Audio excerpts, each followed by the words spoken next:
الله الرحمن الرحيم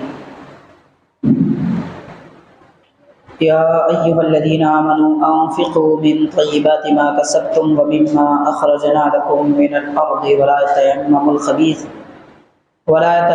الخبيث منه تنفقون ولستم بآخذيه إلا أن تغمضوا فيه واعلموا أن الله غني حميد.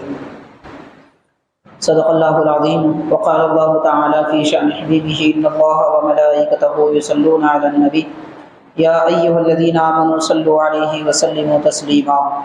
اللهم صل على سيدنا محمد وعلى آله وصحبه أفضل صلواتك وعدد معلوماتك وبارك وسلم.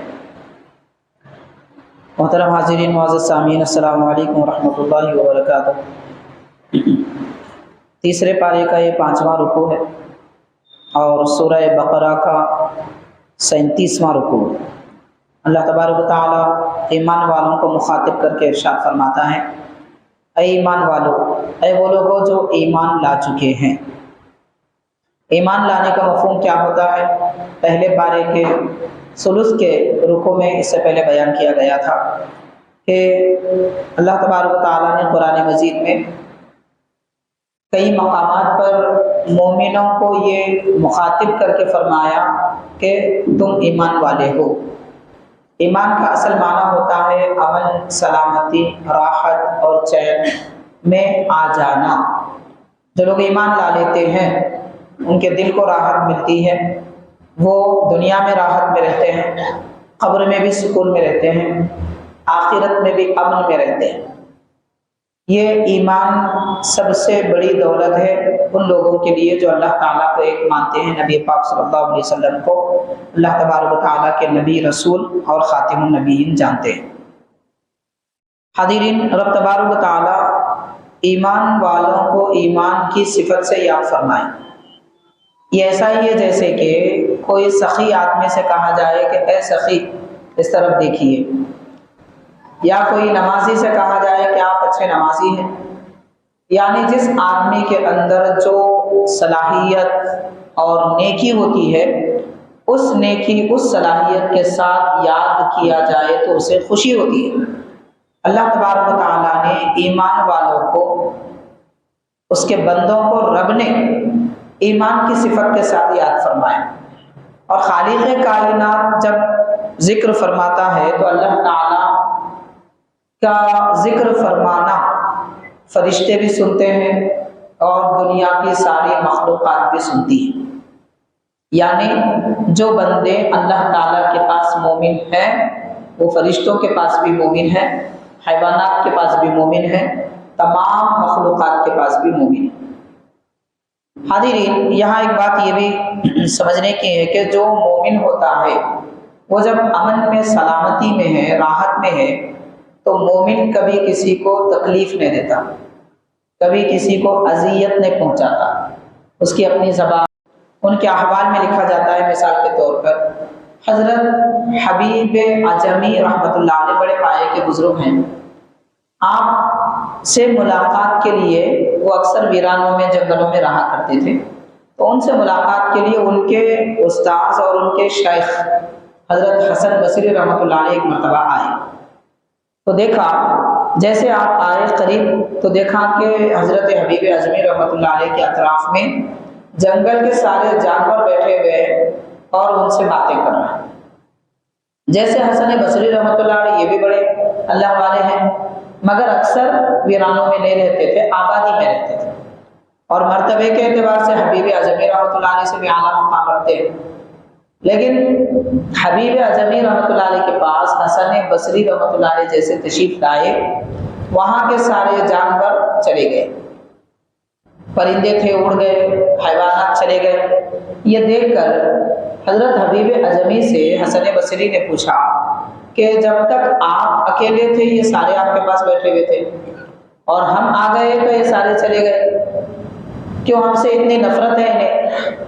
تو حبیب اعظمی رحمۃ اللہ علیہ نے ارشاد فرمایا کہ یہ میری صحبت میں سلامتی محسوس کرتے ہیں، سلامتی محسوس کرتے ہیں، اسی لیے میرے ساتھ بیٹھتے ہیں، اور آپ جب آ گئے تو چونکہ آپ اجنبی ہیں اور آبادی میں رہنے والے لوگ اکثر حیوانات ذبح کر دیتے ہیں، اس لیے آپ سے ڈر کر یہ سارے چلے گئے۔ تو حاضرین کرام، حضرت حبیب عجوی رحمۃ اللہ علیہ کے اندر ایمان کی جو کیفیت ہے، ان کی صحبت میں بیٹھ کر جانور چرند پرند بھی محسوس کر لیے تھے۔ اگر وہی جانور حسن بصری رحمۃ اللہ علیہ کے ساتھ بھی بیٹھتے تو ان کو بھی وہ احساس ہو جاتا، لیکن چونکہ پہلی بار آئے تھے، نئے آئے تھے، اس لیے وہ اڑ کر چلے گئے۔ ساری بات سے، واقعے سے ہمیں سبق یہ ملتا ہے کہ مومن کے دل میں ایمان کی کیفیت کو حیوانات اور جانور بھی محسوس کرتے ہیں۔ تو اسی لیے جو اللہ کے پیارے ہوتے ہیں ان کو جانور تکلیف نہیں دیتے، اور جو اللہ والے ہوتے ہیں وہ حیوانات کو تکلیف نہیں دیتے۔ بہرحال اللہ تبارک و تعالیٰ نے فرمایا، اے ایمان والو، انفقوا من طیبات ما کسبتم، کہ تم نے جو کمائی کی ہے اس میں سے پاک چیزوں سے خرچ کرو اللہ کی راہ میں۔ ہر کمائی اللہ کی راہ میں خرچ نہیں کی جا سکتی۔ کمائی میں جو پاک حصہ ہے وہ اللہ کی راہ میں خرچ کیے جائے تو قبول ہوتا ہے۔ اسی لیے علماء کرام نے باضابطہ یہ مسئلہ واضح کیا ہے کہ مسجد وغیرہ کی تعمیر کے لیے حرام کا مال استعمال نہیں کیا جا سکتا۔ مسجد کی زمین کی خریداری کے لیے، مسجد کی تعمیر کے لیے وہ مال جو حرام کی کمائی کا ہو اس کا استعمال کرنا جائز نہیں ہے۔ یعنی جس آدمی کے بارے میں یقین ہے کہ یہ سود کا پیسہ دیتا ہے یا پھر فلاں کرتا ہے، تو اس طرح اس آدمی کو خود دینا نہیں چاہیے۔ اگر وہ مسجد کی تعمیر یا مسجد کی زمین کے لیے استعمال ہو رہا ہے، باقی دوسرے اگر کام ہیں جو کسی غربا کے لیے استعمال ہو رہے ہیں یا کوئی دوسرے کاموں میں استعمال ہو رہا ہے تو دیا جا سکتا ہے، لیکن خاص طور پر مسجد کی تعمیر وغیرہ کے لیے، اور جیسے مثال کے طور پر قرآن مجید کی خریداری کے لیے، قرآن شریف خریدنا ہے تاکہ لوگوں کو تعلیم کے لیے ہدیہ دیا جائے، اس قسم کے امور میں حرام کا مال استعمال نہیں کیا جا سکتا۔ تو اللہ کی راہ میں جو مال خرچ کیا جاتا ہے اس کا پاک ہونا ضروری ہے۔ اس کے بعد ارشاد فرمایا، وَمِمَّا أَخْرَجْنَا لَكُم مِّنَ الْأَرْضِ، یعنی تم نے جو کمائی کی اس میں سے بھی خرچ کرو، اور زمین سے ہم نے جو نکال کر تمہیں دیا اس میں سے بھی خرچ کرو۔ اس آیت پاک کے یہ دو جملوں میں دو مسئلے بتائے جا رہے ہیں۔ ایک فرضیت زکوٰۃ کی بتائی جا رہی ہے کہ انسان جو مال، سونا چاندی یا اس کے متبادل کاغذی نوٹ، یہ جو کمائی کرتا ہے اس پر زکوٰۃ فرض ہوتی ہے۔ کل مال میں سے 40واں حصہ سال میں ایک مرتبہ ادا کرنا، ایک سال گزرنے پر، یہ زکوٰۃ ہے۔ اس کے علاوہ ایک اور زکوٰۃ بھی ہوتی ہے، وہ زمین کی پیداوار پہ ہوتی ہے۔ زمین کی پیداوار پر زکوٰۃ ہوتی ہے، اس کو کہتے ہیں عشر، عین شین را۔ عشر کا معنی ہوتا ہے 10واں حصہ، یعنی مثال کے طور پر 1 ایکڑ زمین سے ایک فصل میں 10 تھیلے اگر چاول دھان کے آئے تو اس میں سے 1 تھیلا اللہ کی راہ میں خرچ کیا جائے، اس کو کہتے ہیں عشر۔ تو جو آدمی اپنے مال یعنی جیسے بولی وغیرہ کھدوائے یا بورویل کھدوائے، اس پانی سے اگر پیداوار کیا تو اس میں عشر کا آدھا یعنی 20واں حصہ فرض ہوتا ہے۔ خود اپنی محنت سے جو کام کیا ہے، پانی وغیرہ خود انتظام کیا ہے، تو اس میں سے 20واں حصہ فرض ہوتا ہے۔ اور بارش کے پانی سے یا حکومت سے جو پانی کے نالیاں وغیرہ بہتی ہے کھیتیوں کے سامنے سے، اس سے اگر استعمال کیا جائے اور پیداوار ہو تو اس میں 10واں حصہ لازم آتا ہے۔ تو حاضرین، اس آیت پاک میں یہ دو زکوٰۃ کا ذکر کیا جا رہا ہے۔ مال کی زکوٰۃ کو زکوٰۃ کہتے ہیں اور فصل کی زکوٰۃ کو عشر کہتے ہیں۔ تو اللہ تعالیٰ فرما رہا ہے وہ بھی فرض ہے۔ عام طور پر لوگوں کی توجہ اس طرف نہیں ہوتی، پیداوار سال میں 2 مرتبہ 3 مرتبہ زمین سے اگا لیتے ہیں اور سارا مال خرچ کر دیتے ہیں، سمجھتے ہیں کہ سب ہمارا ہے۔ ایسا نہیں ہوتا، اس میں سے 10واں حصہ اللہ کی راہ میں خرچ کرنا ضروری ہے۔ اس کے بعد اللہ تعالیٰ نے فرمایا، وَلَا تَتَيَمَّمُوا الْخَبِيثَ مِنْهُ تُنْفِقُونَ، کہ جو مال تم خرچ کر رہے ہیں اس میں سے گندا مال، ناپاک مال مت لو۔ جو خرچ کر رہے ہیں، دینے کے لیے کسی کو آپ دے رہے ہیں تو اچھا مال دو، اچھی چیز دو۔ تو ارادہ نہ کرو بری چیز دینے کا۔ کیسے؟ جیسے کہ ارشاد فرمایا، وَلَسْتُمْ بِآخِذِيهِ، تم خود بھی تو نہیں لیتے اگر کوئی دیں گے۔ مثال کے طور پر حاضرین، جیسا کہ ہمارے معاشرے میں یہ دیکھا جاتا ہے، اگر گھر پہ فقیر آ جائے، رات میں آئے تو دوپہر کا کھانا اسے دیا جاتا ہے، صبح آئے تو رات کی روٹی دی جاتی ہے، لیکن تازہ بنا ہوا کھانا فقیر کو بہت کم دیا جاتا ہے، عام طور پر لوگ دیتے ہی نہیں۔ تازہ بنا ہوا بہتر کھانا اپنے لیے رکھتے ہیں اور خود کو جو کھانا ناپسند ہے وہ دوسروں کو دیتے ہیں۔ تو اللہ تعالیٰ فرما رہا ہے جب اللہ کی راہ میں دے رہے ہیں تو عمدہ دیا کرو، کیونکہ یہ اللہ کے پاس مقبول ہونے والا ہے۔ تو خالق کائنات کے پاس جو مال تمہارا مقبول ہونے والا ہے وہ ناکارہ، باسی، گندا، گھٹیا کیسے اللہ کے دربار میں بندہ دے سکتا ہے؟ تو یہ ارشاد فرمایا الا ان تغمضوا فیہ، مگر یہ کہ تم اگر دے رہے ہیں اور تمہیں پتہ نہ چلے کہ یہ اچھا ہے یا بہتر ہے یا نہیں ہے تو خیر کوئی حرج نہیں اگر معلوم نہ ہو تو۔ فرمایا وَاعْلَمُوا أَنَّ اللَّهَ غَنِيٌّ حَمِيدٌ، جان لو کہ بے شک اللہ تعالیٰ بے نیاز ہے اور قابل تعریف ہے۔ مطلب یہ کہ تم اچھا مال دو یا برا مال دو، اللہ تعالیٰ اس کا محتاج نہیں ہے، لیکن اللہ کی رضا کے لیے جو دے رہے ہیں وہ تو بندے لیں گے، بندے اس کے محتاج ہیں، اگر اللہ تعالیٰ اس کا محتاج نہیں ہے۔ یہ بھی رب تعالیٰ بیان فرما دے رہا ہے، یعنی بندہ اللہ کی راہ میں خرچ کر کے یہ نہ سمجھے کہ میں احسان کر رہا ہوں، بلکہ یہ سمجھے کہ رب نے دینے کی توفیق دی تو یہ احسان ہے اللہ تعالیٰ کا ہم پر۔ اسی لیے حضرت امام غزالی رحمۃ اللہ علیہ نے فرمایا کہ جب آدمی دیتا ہے، آپ فرماتے ہیں امام غزالی رحمۃ اللہ علیہ کہ آدمی جب دیتا ہے تو ایسے نہ دے بلکہ ہاتھ میں رکھ کر ایسے دے تاکہ لینے والے کا ہاتھ اوپر رہے، دینے والے کا ہاتھ نیچے رہے، اور لینے والے کو کمتری محسوس نہ ہو کہ میں مانگ رہا ہوں، دینے والے کو برتری محسوس نہ ہو کہ میں دے رہا ہوں۔ تو اس لیے فرمایا ہاتھ نیچے رکھ کر دے، لینے والا ہاتھ اوپر رکھ کے دے۔ اتنا ادب بھی ہمیں دینے میں، خرچ کرنے میں سکھایا گیا ہے تاکہ دینے کے وقت میں کوئی خیال تکبر کا یا پھر میں دے رہا ہوں اس طرح کا خیال پیدا نہ ہو جس کی وجہ سے وہ جو خیرات کی جا رہی ہے وہ ضائع ہو جائے گا۔ تو اس کو ضائع ہونے سے بچانے کے لیے، نامقبول ہونے سے بچانے کے لیے یہ تعلیم دی گئی ہے۔ رب تعالیٰ آگے فرماتا ہے الشیطان یعیدکم الفقر ویأمرکم بالفحشاء، اے لوگو شیطان تمہیں تنگ دستی سے ڈراتا ہے، تنگ دستی سے شیطان ڈراتا ہے۔ تو یاد رکھیں اللہ تبارک و تعالیٰ یہ نہیں چاہتا کہ میرے بندے تنگ دست رہیں، رب تعالیٰ یہ نہیں چاہتا۔ تنگ دست کا مطلب کیا ہے؟ مطلب یہ ہے کہ کسی کے محتاج، کسی کے ضرورت مند۔ رب تعالیٰ ہرگز یہ بات پسند نہیں فرماتا کہ اللہ کے بندے بندوں کے محتاج رہیں۔ اللہ تعالیٰ تو یہ پسند فرماتا ہے کہ اللہ کے بندے اللہ کے محتاج رہیں۔ حاضرین، یہ محتاج ہونا غریبی کے لیے ضروری نہیں ہے۔ بہت سارے مالدار بھی ایسے ہوتے ہیں جو محتاج ہوتے ہیں۔ کیسے کہ خوب دولت بھی جمع ہوتی ہے مگر مانگتے رہتے ہیں، کبھی کسی سے ضرورت اپنی پیش کر دیتے ہیں اور وہ خود کو، اپنے آپ کو دوسروں کا ضرورت مند سمجھتے ہیں۔ اور بہت سارے ایسے غریب اور فقیر ہیں کہ ان کے پاس کچھ نہیں ہوتا مگر خود کو کسی کا محتاج نہیں جانتے۔ یہی کیفیت ہر میدان میں ہر مسلمان کی ہونی چاہیے۔ صرف مالداری، غریبی ہی مراد نہیں ہے۔ ہر مومن کو یہ کوشش کرنا چاہیے کہ علم کے اعتبار سے میں امیر بنوں، ہر مومن کو یہ کوشش کرنا چاہیے کہ سمجھ بوجھ کے اعتبار سے میں امیر رہوں، ہر مومن کو یہ کوشش کرنا چاہیے مشورے اچھے دینے کے اعتبار سے بھی میں امیر رہوں، ہمیشہ لوگوں سے مشورے لیتے نہ رہوں، دیتے بھی رہوں۔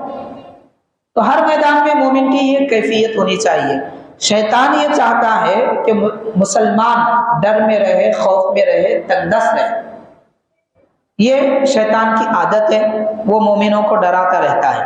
وَيَأْمُرُكُمْ بِالْفَحْشَاءِ، شیطان کی دوسری عادت یہ ہے کہ وہ لوگوں کو بے حیائی کی باتیں سکھاتا ہے۔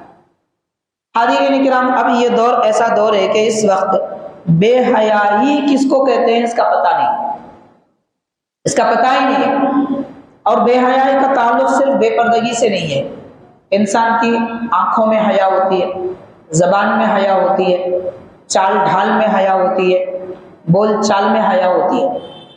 صرف پردے سے ہی اس کا تعلق نہیں ہے، اس کی مثالیں بہت ساری ہیں. ایک دو باتیں میں عرض کروں. حاضرین، ایک بزرگ ہے، صحابی رسول ہیں، حضرت عبداللہ بن مسعود رضی اللہ تعالیٰ. ان کے ایک شاگرد تھے، 10 سال سے تقریباً وہ حضرت عبداللہ بن مسعود رضی اللہ تعالیٰ عنہ کے پاس علم سیکھنے کے لیے آتے جاتے تھے. حضرت عبداللہ بن مسعود رضی اللہ تعالیٰ عنہ کے پاس ایک خادمہ تھی، ان کی اپنی باندی تھی. ایک مرتبہ ایسا ہوا کہ وہ جو آئے ہوئے تھے شاگرد، خادمہ جا رہی تھی اور وہ آ رہے تھے، باہر ٹھہرے ہوئے تھے اجازت کے لیے. تو خادمہ نے آ کر کہا حضرت عبداللہ بن مسعود سے کہ آپ کے وہ نابینا شاگرد آئے ہوئے، جن کو نظر نہیں آتا، وہ شاگرد آئے ہوئے. تو حضرت عبداللہ بن مسعود فرماتے ہیں میرا شاگرد کون نابینا ہے؟ آج تک کوئی نابینا شاگرد آیا نہیں میرے پاس. تو خادمہ کہتے ہیں کہ وہ جو آتے ہیں روزانہ. بہرحال آپ نے فرمایا ٹھیک ہے اندر بھیجو. آپ نے دیکھا وہ شاگرد ہے، ان کی تو آنکھ ہے، وہ پڑھتے ہیں روزانہ کتاب دیکھ کر. تو آپ نے خادمہ سے پوچھا کہ یہ شخص تجھے نابینا کیوں نظر آیا؟ تو خادمہ کہتی ہیں کہ میں نے کبھی ان کو آنکھ اٹھا کر دیکھتے ہوئے نہیں دیکھا. 10 سال سے آپ کے پاس آ رہے ہیں، نظر نیچی رہتی ہے اور نیچے ہی نظر رہتی ہے، آتے بھی ہیں جاتے بھی ہیں. کبھی آنکھ اٹھا کر دیکھا ایسا میں نے نہیں دیکھا، تو میں سمجھی کہ نابینا ہوں گے. تو آپ غور کیجئے کہ حیا اس کو کہتے ہیں کہ کسی کے پاس اگر جائیں تو نگاہیں نیچی رہے. اب اس پر پابندی 10 سال تک مسلسل کون کر سکتا ہے؟ ایک بار ہوگا، 2 بار ہوگا، جب زیادہ آنا جانا ہوا، بے تکلفی ہوئی تو آنکھیں بھی اٹھتی ہیں، دیکھتے بھی ہیں، در و دیوار بھی نظر آتے ہیں. لیکن یہ تھے ہمارے اکابر، ان کی آنکھوں میں بھی حیا تھی. شیطان یہ چاہتا ہے کہ یہ امت بے حیا ہو جائے اور اللہ تعالیٰ یہ چاہتا ہے کہ یہ حیادار رہے. تو شیطان بے حیائی کا حکم دیتا ہے.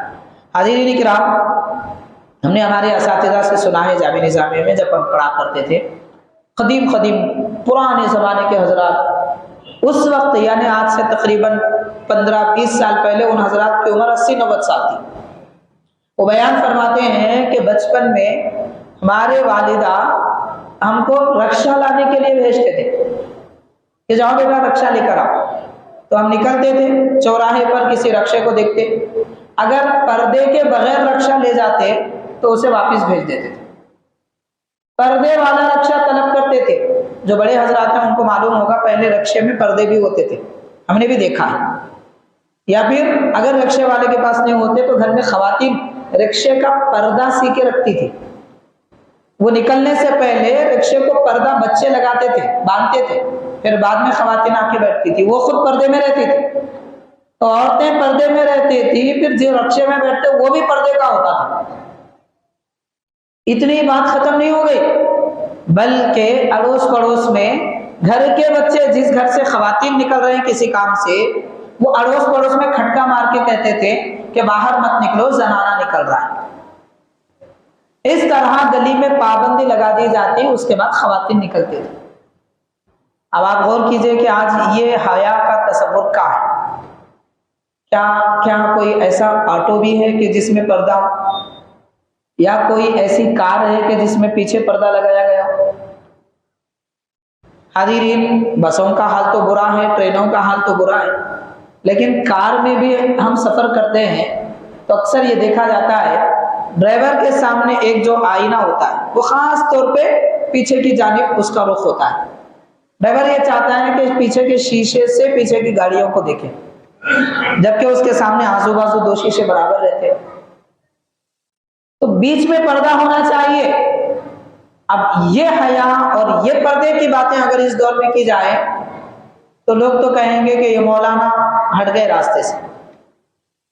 افسوس کی بات یہ ہے کہ یہ کام مولانا کا نہیں ہے، یہ کام ہر گھر کے بڑے انسان کا ہے، ہر گھر کے بڑے ذمہ دار کا ہے. اسے چاہیے کہ وہ اپنی ماؤں، بہنوں، بیٹیوں کا پردہ اتنی پابندی سے کرائے، کیونکہ شیطان بے حیا کرنا چاہتا ہے. حاضرین کرام، ہم نے اپنے بڑوں سے بھی یہ بھی سنا ہے، اور واقعتاً پچھلے زمانے میں تربیت بھی ایسی ہوا کرتی تھی کہ گھر کی عورتوں کے کپڑے کھڑکیوں میں نہیں سکھائی جاتی تھی، گھر کے چھت پہ نہیں سکھائے جاتے تھے. اور آج کیا ہوتا ہے، اپارٹمنٹ بولیے یا کوئی بھی ایک بڑے مکانات بولیے جہاں پر کھڑکیوں میں کپڑے سکھائے جاتے ہیں، ہر کسی کی نظر اس پہ پڑتی ہے۔ اسلام تو حکم یہ دیتا ہے کہ عورت جو ناخن نکالے اور عورت جو کنگھا کرے، اس کے بال ٹوٹے، وہ بال بھی کاغذ میں باندھ کر کچرے کی گنڈی میں ڈالا جائے تاکہ کسی اجنبی مرد کی نظر نہ پڑے۔ اتنی پابندی شریعت سکھاتا ہے اور دین سکھاتا ہے، یہ حیا کی تعلیم ہے۔ لیکن شیطان یہ چاہتا ہے کہ بے حیائی عام ہو، تو اب ہم دیکھ رہے ہیں کہ بے حیائی اتنی زیادہ عام ہے۔ افسوس کی بات یہ ہے کہ ایک بیٹا، ایک باپ اپنی بچی کو اپنی ٹو ویلر پہ بٹھا کے لے کے جاتا ہے، لیکن افسوس کی بات یہ ہے کہ بیٹھنے والے کا نہ لباس صحیح ہوتا ہے اور نہ ہی اس کا پردہ برقع صحیح ہوتا ہے، پاؤں نظر آتے ہیں، پنڈلیاں نظر آتے ہیں۔ یہ سب شیطانی چال ڈھال ہے، نہ باپ کو اس کی فکر ہے، نہ گھر میں رہنے والی ماں کو اس کی فکر ہے۔ اور بڑے افسوس کی بات یہ ہے کہ دن بدن یہ رواج زیادہ عام ہوتا جا رہا ہے کہ لڑکیاں مردوں جیسی بیٹھ رہے ہیں۔ اب کہا جائے نہیں، عورتیں ایسا نہیں بیٹھنا چاہیے، عورتوں کو مرضی کے مطابق جینے نہیں دیا جاتا، تو مردوں کو کہاں مرضی کے مطابق جینے دیا جا رہا ہے؟ دین اسلام سب کو اسلام کی مرضی کے مطابق جینے کا حکم دیتا ہے، نہ عورت کو نہ مرد کو، کس کو بھی پابندی سے بالا ترین نہیں ہے، ہر کسی کو شریعت کی پابندی ہے۔ تو جہاں مردوں کو احکام ہے، عورتوں کو بھی احکام ہے۔ نبی پاک صلی اللہ علیہ وسلم نے فرمایا، اللہ نے لعنت فرمایا ان عورتوں پر جو مردوں کے جیسے کام کرتے ہیں، اور ان مردوں پر اللہ نے لعنت فرمائی جو عورتوں کے جیسے کام کرتے ہیں۔ تو عورت اور مرد کی بیٹھک میں فرق ہے، عورت اور مرد کی بول چال میں فرق ہے۔ علماء کرام نے لکھا ہے، زمانہ قدیم قریب 450 سال پہلے ایک کتاب لکھی گئی تھی، فتاوی عالمگیری، مسائل کی کتاب ہے، 40 نامور علماء کرام نے ایک کتاب لکھی ہے اس زمانے کے سلطان اورنگزیب عالمگیر رحمۃ اللہ علیہ کے زمانے میں۔ اس میں لکھا جاتا ہے کہ عورت مرد کو اپنے شوہر کا نام لے کر نہ پکارے، یہ عمل اس کے لیے مکروہ ہے۔ اور آج کوئی ایسی لڑکی نہیں ہے جو شوہر کا نام نہ لیتی ہو، الا ماشاء اللہ، کہ جن کے گھروں میں بڑے موجود ہیں ان کے گھروں میں دین کی تعلیم موجود ہے، ورنہ دین کی تعلیم کا تو بس خدا حافظ ہے۔ تو شیطان یہ چاہتا ہے کہ بے حیائی عام ہو، یہ رب تعالیٰ فرما رہا ہے، اور وہ تنگ دستی سے ڈراتا ہے۔ آج تنگ دستی سے ڈر کر لوگ حرام کاری کی طرف جا رہے ہیں، اور بے حیائی کھلی طور پر ناچ کر رہی ہے، اور کسی کو اس کی کوئی فکر نہیں ہے۔ حاضرین کرام، اسی کا نتیجہ ہے کہ آج مسلمان دین سے دور ہو چکے ہیں، اللہ سے دور ہو چکے ہیں، عبادتوں سے دور ہو چکے ہیں، اللہ کے نبی کی تعلیم سے دور ہو چکے ہیں۔ تو شیطانی چنگل میں مسلمان قوم پھنستی جا رہی ہے، جیسے دلدل میں لوگ پھنستے جا رہے ہیں، جال میں شکاری کے پھنستے جا رہے ہیں، شیطان کے شکار میں بھی اور اس کے جال میں بھی پھنستے جا رہے ہیں۔ ارشاد فرمایا، واللہ یعیدکم مغفرۃ منہ، اللہ تعالیٰ اپنی طرف سے معافی کا وعدہ تم سے کرتا ہے، وفضلا، اور نعمتوں کا بھی وعدہ کرتا ہے، فضیلت دینے کا وعدہ فرماتا ہے۔ تو شیطان ڈرانے کا کام کرتا ہے، اللہ تعالیٰ مغفرت کے اعلان فرماتا ہے۔ ارشاد فرمایا، واللہ واسع علیم، اللہ تعالیٰ بڑی وسعتوں والا ہے۔ تنگی نہیں ہے خالق کائنات کے پاس، انسان کے پاس تنگی ہے، مخلوق کے پاس تنگی ہے، شیطان کے پاس تنگی ہے، مگر اللہ تعالیٰ کے پاس کسی بات کی تنگی نہیں ہے۔ ہر اعتبار سے اللہ کی رحمت میں کشادگی، نعمت میں کشادگی، اللہ تعالیٰ کی طرف سے دیے جانے والے رزق میں کشادگی، علم میں کشادگی، فہم میں کشادگی، یہاں تک رب نے فرمایا ہم نے مسلمان کا دل سینہ کھول کے رکھ دیا، کشادہ کر دیا، یہاں تک کہ جب آدمی مر جاتا ہے قبر میں دفن کر دیا جاتا ہے تب بھی اس کی قبر 70 گز چوڑی 70 گز لمبی کشادہ کر دی جاتی ہے۔ اللہ تعالیٰ کے پاس ہر وقت کشادگی ہے، تنگی کا وجود نہیں ہے۔ لہٰذا اگر ہم اپنی زندگی میں کوئی تنگی محسوس کر رہے ہیں، خدا کی طرف قریب ہو جائیں، پھر دیکھیے ہر اعتبار سے راحتیں، کشادگیاں، نعمتیں ملیں گی۔ تو رب تعالیٰ نے فرمایا، واللہ واسع اللہ تعالیٰ وسعتیں والا ہے اور علیم، خود جاننے والا ہے دل کا حال، لوگوں کی کیفیت، ان کی آنے والی زندگی کی کیفیتیں۔ مستقبل کے بارے میں فکر کر کے ہمیں پریشان ہونے کی ضرورت نہیں ہے، ہمارا فیوچر کیا ہونے والا ہے اللہ جانتا ہے، وہی کرے گا جو ہمارے لیے بہتر ہے۔ ہاں، ہم اپنے ہاتھوں سے اپنا مستقبل خراب نہیں کرنا چاہیے۔ اس کے بعد رب تعالیٰ نے فرمایا یؤتی الحکمت من یشاء، جس کو چاہے اللہ تعالیٰ حکمت عطا فرماتا ہے۔ حاضرین، حکمت بڑی دولت ہے، اس کو سمجھنے کی ضرورت ہے۔ حکمت کس کو کہتے ہیں؟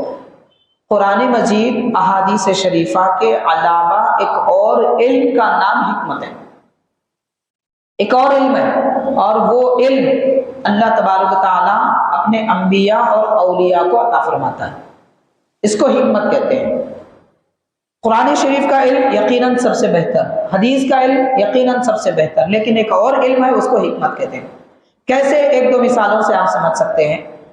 حدیث پاک میں آتا ہے، نبی پاک صلی اللہ علیہ وسلم نے ایک مرتبہ ارادہ فرمایا کہ کفار سے جو مدینہ پاک پر حملہ کرنا چاہتے ہیں، ان کے یہاں پہنچنے سے پہلے ان کا سامنے جا کر مقابلہ کیا جائے۔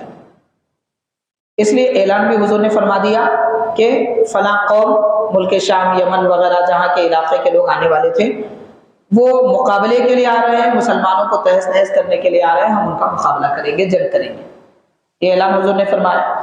اور اس کے بعد بات حضور اس طرح فرماتے ہیں صحابہ کرام کے درمیان، کیونکہ نبی پاک صلی اللہ علیہ وسلم کی محفل میں، مجلس میں جہاں صحابہ کرام جانثار ہوتے تھے، وہی منافقین بھی ہوتے تھے، بیٹھتے تھے، کچھ بھی بات سن کر رپورٹنگ کرتے تھے، ادھر کی بات ادھر کی بات لگاتے تھے۔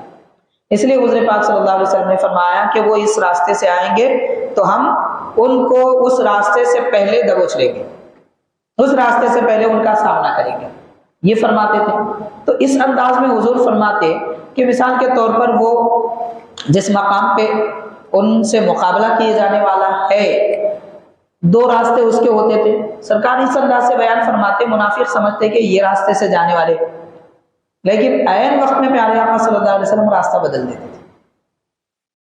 تو منافقین کے ذریعے ان کو خبر تو ملی ہوئی ہوتی تھی کہ ادھر سے غالباً آنے والے ہیں، تو وہ یہ راستے میں اپنے جاسوسوں کو چھوڑتے تھے، لیکن ان کو غفلت میں رکھ کر پیارے آقا صلی اللہ علیہ وسلم دوسرے راستے سے ان کو پیچھے سے دبوچ لیتے تھے۔ یہ حکمت ہوتی ہے، اس کو تدبیر کہتے ہیں۔ تو اللہ تعالیٰ جس کو چاہے حکمت عطا فرماتا ہے۔ حکمت کی ایک مثال یوں بھی سمجھ سکتے ہیں، حضرت سیدنا مولا علی رضی اللہ تعالیٰ عنہ کی جب شہادت ہوئی، آپ کی شہادت کے بعد میں جس بدبخت نے آپ پر حملہ کیا تھا، امام حسن رضی اللہ تعالیٰ عنہ نے اسے سزا دینے کے لیے سزا سنا دی، عین سزا کے لیے اسے لے جایا جا رہا تھا۔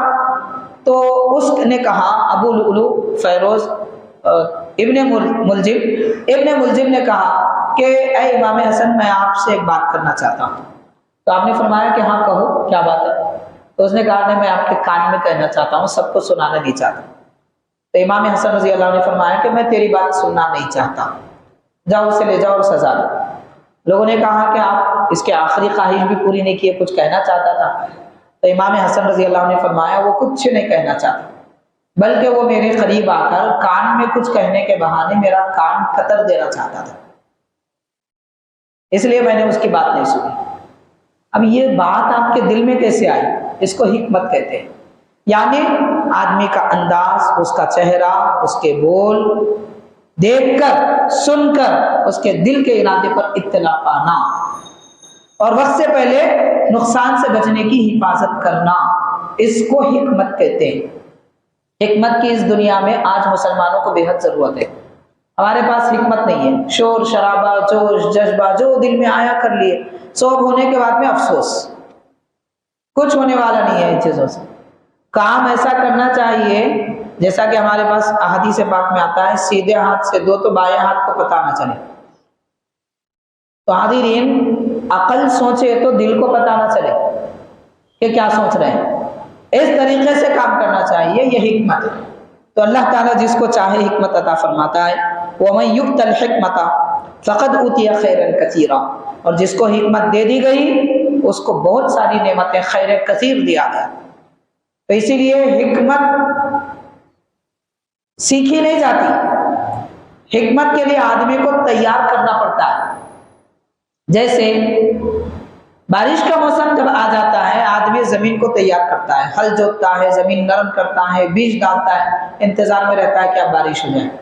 ایسے ہی اپنے دل کی زمین کو تیار کیا جائے، عبادتوں سے، نرم دلی سے، راحتیں پہنچا کر، لوگوں کی دعائیں لے کر، اوروں کی خدمت کر کے، اللہ اس کے رسول کا ذکر کر کے جب دل کی زمین کو نرم کر لیا جاتا ہے تب حکمت کی بارش ہوتی ہے۔ اور کیسے ہوتی ہے؟ نبی پاک صلی اللہ علیہ وسلم نے ارشاد فرمایا کہ جو آدمی 40 دن تک اپنے آپ کو گناہ سے بچائے، حدیث پاک ہے، جو آدمی 40 دن تک اپنے آپ کو گناہ سے بچاتا ہے، اللہ تعالیٰ فرماتا ہے کہ میں اس کے دل سے حکمت کے چشمے جاری کر دیتا ہوں۔ حکمت خالی آتی نہیں، حکمت کی نہریں بہتی ہیں اس آدمی کے دل سے، کہ جو 40 دن تک اپنے آپ کو برائی سے محفوظ رکھے۔ تو حاضرین کرام، یہ مشکل کام، 40 دن خود کو سنوارنا بڑا مشکل کام۔ اسی لیے اللہ تعالیٰ نے حضرت موسیٰ علیہ السلام کو 40 دن کے لیے کوہ طور پر بلایا تھا۔ بہرحال خالق کائنات نے فرمایا جس کو حکمت دی گئی اس کو بہت سارا خیر دیا گیا۔ وما يذکر الا اولو الالباب، نصیحت تو وہی لوگ حاصل کرتے ہیں جن کو عقل ہے، جو بے عقل ہوتے ہیں ان کو نصیحت کا کوئی فائدہ نہیں ہوتا۔ ارشاد فرمایا وما انفقتم من نفقۃ او نذرتم من نذر فإن اللہ یعلم، تم جو بھی خرچ کرو گے اور جو بھی نظر مانو گے اللہ تعالیٰ اسے جانتا ہے۔ یعنی جب خرچ کر رہے ہیں تو اپنے دل کو پاک و صاف کیا جائے، اپنے مطلب کے لیے خرچ نہ کیا جائے۔ یہ آیت کریمہ کا پہلا جملہ کہ اللہ جانتا ہے تم جو بھی خرچ کرتے ہو۔ اللہ تبارک و تعالیٰ لوگوں کے دل کی نیتیں جانتا ہے۔ ہم اکثر دیکھتے ہیں، سنتے ہیں کہ بہت سارے لوگ جب سال میں ایک مرتبہ زکوٰۃ دینا ہے، حاضرین کہ جن کو پہچانتے ہیں ان کو زکوٰۃ زیادہ دی جاتی ہے اور جن کو نہیں پہچانتے ان کو کم دی جاتی ہے۔ یہ رویہ ہے لوگوں کا، یعنی ہمارا تعارف ہے تو اگر ان کو زیادہ دیں گے تو یہ ہمارے کام میں آ جائیں گے، اجنبی لوگ کیا کام میں آئیں گے، جن کو آپ پہچانتے نہیں وہ ہمارے کیا کام آئیں گے۔ تو یہ زکوٰۃ بھی دے رہے ہیں تو اپنے مطلب کے لیے دے رہے ہیں۔ اور ایسا بھی ہوتا ہے کہ بہت سارے لوگ یہ کہتے ہیں کہ رشتہ داروں میں زکوٰۃ دیں گے۔ کیوں دیتے ہیں؟ تاکہ رشتہ داروں کو زکوٰۃ دے کر ہم احسان کریں گے تو بعد میں وہ ہمارے کسی کام میں آئیں گے۔ تعلق برقرار رکھنے کے لیے زکوٰۃ دی جا رہی ہے، عبادت بھی کی جا رہی ہے تو اس کے پیچھے کوئی مقصد ہے۔ اللہ تعالیٰ وہ دل کا حال جانتا ہے، تو اس طرح دینا چاہیے کہ اس میں دنیا کا اپنا کوئی مقصد یا فائدہ پیش نظر نہ رہے۔ اور جو بھی خرچ کریں گے، نظر مانیں گے، منت مانیں گے، اللہ تعالیٰ اس کو بھی جانتا ہے۔ یعنی تم دل میں ارادہ کر لیے منت کرنے کا، پھر بعد میں اسے پورا نہیں کیے تو اللہ تعالیٰ جانتا ہے تمہارے دل کی کیفیت کو۔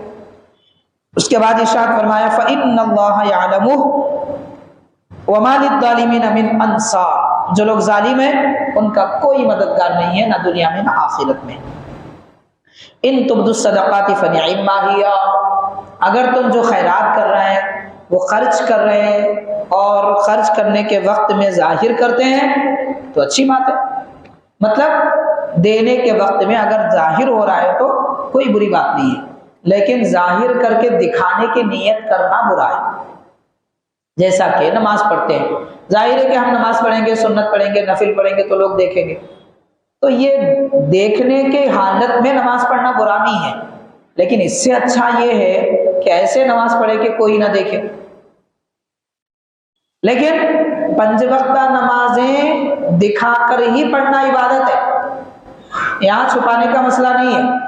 یعنی کوئی آدمی یہ نہیں کہہ سکتا میں 5 وقت کی نماز چھپ کے پڑھتا ہوں، یہ چھپانے کا عمل نہیں ہے، یہ تو دکھانے کا عمل ہے۔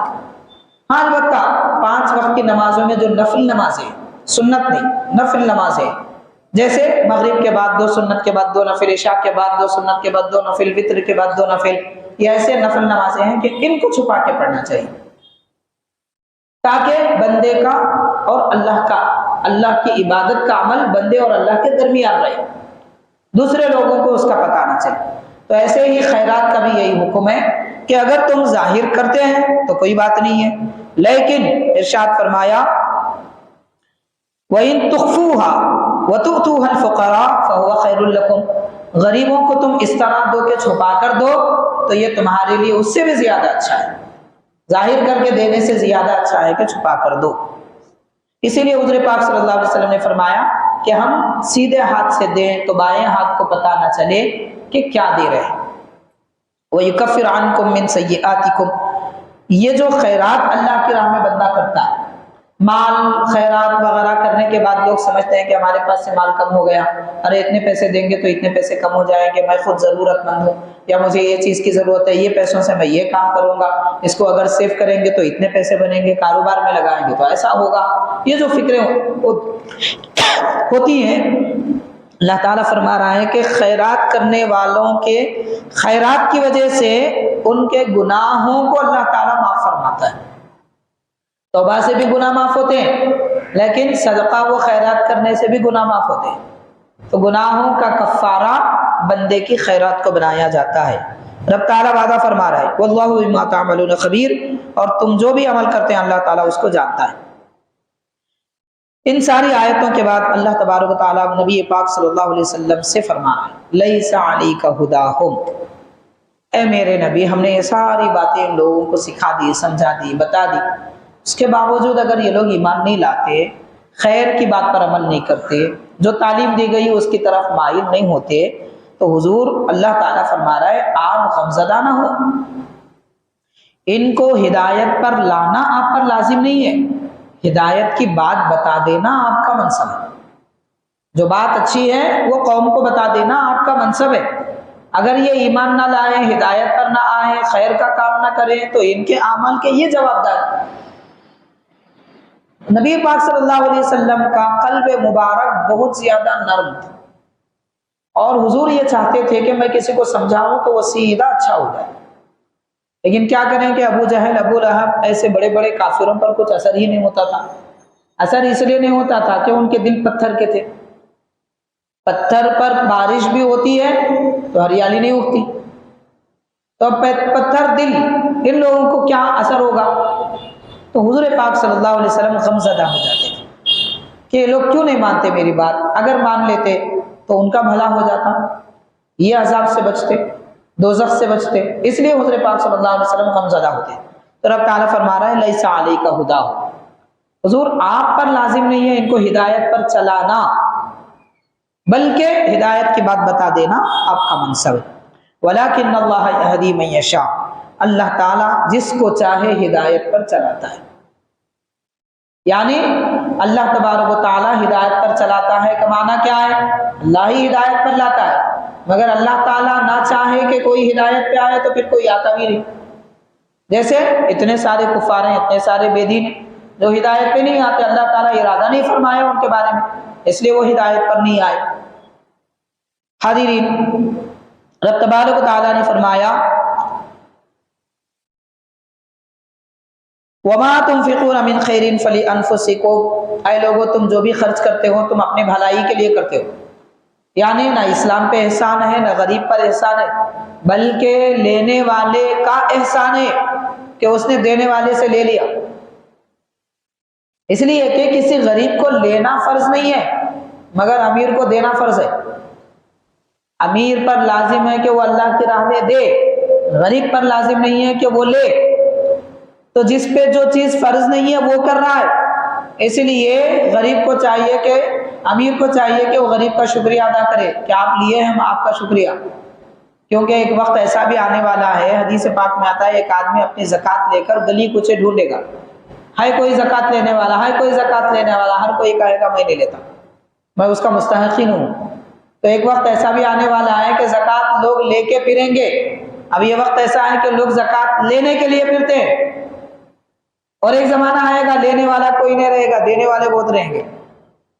تو جب زکوٰۃ نہیں دی جائے گی تو گناہ گار ہوں گے، تو اب آسانی سے لینے والے مل رہے ہیں تو ان کا شکریہ کرنا چاہیے کہ میری فرضیت ادا ہو گئی، وہ نہیں لے گا تو فرض کہاں سے ادا ہوگی؟ تو یہ رب تعالیٰ فرما رہا ہے تم اپنے فائدے کے لیے کام کرتے ہو، خرچ کرتے ہیں تو تمہاری بھلائی ہے اس میں۔ وَمَا تُنْفِقُونَ إِلَّا ابْتِغَاءَ وَجْهِ اللَّهِ، اور تم جو بھی خرچ کرو اللہ کی رضا کے لیے کرو۔ دنیا کی خاطر نہیں، کوئی اور مقصد کے لیے نہیں۔ ارشاد فرمایا وَمَا تُنْفِقُونَ مِنْ خَيْرٍ يُوَفَّ إِلَيْكُمْ، اور تم جو بھی خرچ کرو گے پورا پورا تم کو بدلہ دیا جائے گا، ایک رتی باقی نہ رکھا جائے گا۔ کتنے کتنے وعدے کیے جا رہے، غور کیجئے ایک خرچ پر۔ ارشاد فرمایا خرچ کرتے ہیں تم اپنے لیے، جو بھی خرچ کرو اللہ کے لیے کرو، اور جو تم خرچ کرو گے تمہیں اس کا بدلہ پورا دیا جائے گا، دنیا میں بھی، آخرت میں بھی، قبر میں بھی، حشر میں بھی پورا بدلہ دیا جائے گا، یعنی ہمارا خرچ کرنا بیکار نہیں جائے گا۔ اتنی تاکید کی گئی۔ ارشاد فرمایا وَأَنْتُمْ لَا تُظْلَمُونَ، تم پر کوئی زیادتی نہیں کی جائے گی۔ اس رکوع کی یہ آخری آیت ہے۔ ارشاد فرمایا لِلْفُقَرَاءِ الَّذِينَ أُحْصِرُوا فِي سَبِيلِ اللَّهِ، تم اپنا مال خرچ کرو ان لوگوں پر جو اللہ کی راہ میں جکڑ دیے گئے، اللہ کی راہ میں جو جکڑ دیے گئے، یعنی وہ لوگ جو خود کو دین اسلام کی سربلندی کے لیے، دشمنان دین سے لڑنے کے لیے وقف کر دیے، ان کا گھر بار ہے مگر وہ نہیں جاتے اپنے بال بچوں کے پاس، اللہ کے دین کے استقامت کے لیے کھڑے رہتے ہیں۔ وہ لوگ جو علم سیکھتے ہیں، سکھاتے ہیں، انہوں نے اپنے آپ کو علم دین کی خدمت کے لیے وقف کر دیا ہے۔ رب تعالیٰ فرما رہے تم ان پر خرچ کرو۔ لِلْفُقَرَاءِ الَّذِينَ اُحْصِرُوا فِي سَبِيلِ اللَّهِ لَا يَسْتَطِيعُونَ ضَرْبًا فِي الْأَرْضِ، وہ زمین میں تجارت کرنے کی استطاعت نہیں رکھتے، سفر کرنے کی استطاعت نہیں رکھتے، غریب ہیں مگر اللہ تعالیٰ کے دین کے لیے وقف ہو چکے ہیں۔ يَحْسَبُهُمُ الْجَاهِلُ أَغْنِيَاءَ مِنَ التَّعَفُّفِ، ایسے غریب لوگ کہ ان کو دیکھ کر لوگ سمجھتے ہیں کہ یہ تو مالدار ہے۔ دیکھیں دنیا میں ایسے بھی غریب ہوتے ہیں، قرآن کہہ رہا ہے، جن کو دیکھنے والے سمجھتے ہیں مالدار ہے۔ کیوں؟ اس لیے کہ وہ مانگتے نہیں ہیں، مانگتے نہیں ہیں۔ مانگنے والے کو دینا کمال نہیں ہے، جو نہ مانگنے والا ضرورت مند ہے اسے دینا بڑی بات ہے۔ رب تعالیٰ فرما رہا ہے ان کو دو جو مانگتے نہیں ہیں مگر ضرورت مند ہے، صورت سے نہیں دکھتے کہ غریب ہے مگر ضرورت مند ہوتے ہیں، ایسے لوگوں کو دیا کرو۔ تعریفہم بسیماہم، اگر تم غور سے دیکھیں گے تو ان کو پہچان لو گے کہ کون ضرورت مند ہے، کتنا ضرورت مند ہے۔ لا یسألون الناس الحافا، پیچھے پڑ کے لوگوں سے نہیں مانگتے۔ ارشاد فرمایا وما تنفقوا من خیر، جو بھی تم مال خرچ کرو گے فإن اللہ بہ علیم، اللہ تعالیٰ اسے جانتا ہے کہ تم کتنا خرچ کرے ہو، تو جتنا خرچ کرو گے اس کے بدلے میں 700 درجے بڑھ کر عطا فرمائے گا، یعنی ایک پیسے کے بدلے میں 700 پیسے، ایک روپے کے بدلے میں 700 روپے، 700 روپے کے بدلے میں 7000 روپے، 70 لاکھ روپے۔ اللہ تعالیٰ وعدہ فرما رہا ہے جو جتنا خرچ کرے گا اس کا 700 درجہ بڑھ کے عطا فرمائے گا۔ بعض علماء کرام نے فرمایا یہ 700 کو پھر 10 میں ضرب دینا ہے۔ مثال کے طور پر 1 روپیہ اگر کسی نے خیرات کیا تو اس کے بدلے میں 700، پھر 700 کو 10 میں ضرب دیں گے تو 700 کو 10 مرتبہ ضرب دیں گے تو 7000۔ تو اس طرح ایک پیسے کے، 1 روپے کے بدلے میں 7000 روپے کا بدلہ اللہ تعالیٰ عطا فرماتا ہے۔ یہ رب تبارک و تعالیٰ کا وعدہ ہے، خالق کائنات کا وعدہ ہے۔ تو حاضرین یہ 1 رکوع یہاں پر مکمل ہوا جس میں خرچ کے متعلق اور شیطان کے ڈرانے کے متعلق، ایمان والوں کی کیفیت کے متعلق بیان کیا گیا ہے۔ قرآن مجید بہرحال ہر ایک ایمان والے کو بار بار جھنجھوڑ کر کہتا ہے کہ تم قرآن کی تعلیم کی طرف آؤ، اور اللہ تعالیٰ کیا تمہیں تعلیم حکمت کی باتیں سکھا رہا ہے اس کو جانو اور دوسروں تک پہنچاؤ۔ اللہ تعالیٰ ہم سب کو کلام مقدس کا فیضان عطا فرمائے اور قرآن مجید کی تعلیم سے ہمارے دلوں کو معمور فرمائے۔ صلی اللہ تعالیٰ وسلم علی خیر خلقہ سیدنا محمد وعلی آلہ واصحابہ اجمعین۔